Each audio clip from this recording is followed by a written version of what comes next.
founder of Motown. Barry Gordy's oldest son, his son, Kerry Gordy, came to our school, found three of us, and then recruited us right out of there. So I wasn't even in engineering school more than 3-4 months tops before I started working for Kerry Gordy at his label underneath Motown. So all of these things happen, it's almost like being at the right place at the right time and being chosen.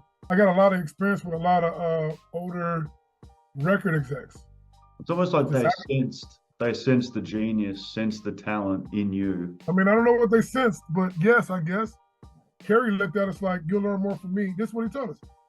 He came in the classroom and he came there to recruit interns and recruit students, pretty much to work for free. You know what I'm saying?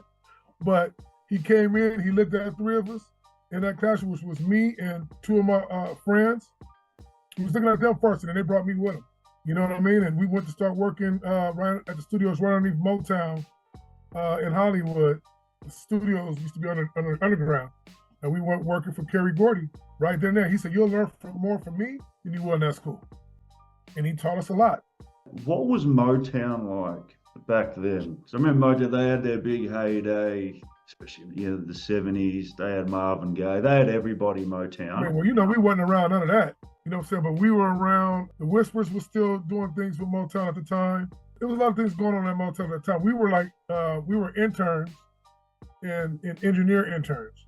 So our job was Kerry would bring all these records in, and we would have to do mix downs. You know what I'm saying? Mixing and, rough mixes and everything that Kerry had us doing was just so much stuff.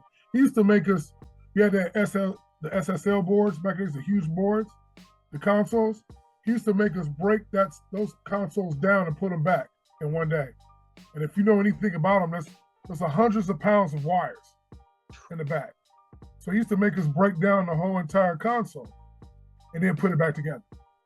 Break it down, put it back together. That's the kind of training that we got. Then I started getting good at it. I started fixing all the equipment, all the stuff that was broken in the corner, because we didn't have that much personal equipment. Because we had a group, you know what I mean? So I used to fix everything, and then Kerry started figuring out, so you can fix this stuff? I was like, yeah. So after that point, now I'm fixing every damn thing. So how long was that stint in Motown? That was a few years. Every day, I think we worked for Kerry for at least three or 4 years. And I met a lot of people through Kerry, Gordon. Shouts out to Kerry, for real. A lot of people.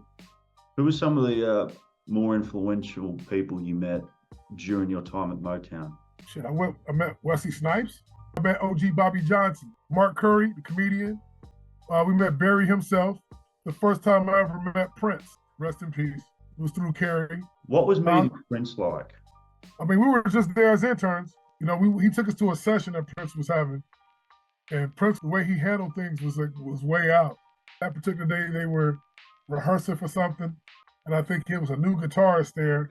They had like maybe auditioning or trying out or something to be in the band.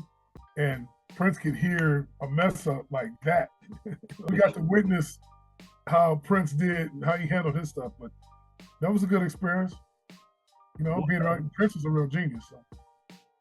What records of Prince did you watch him record? The record that he was working on that day, I don't think we ever heard. I don't think he ever released that. I wouldn't know what the name of it was, because I don't think he ever released that particular record that we was actually listening to that day. That's something that's probably in his catalog that nobody else has ever heard.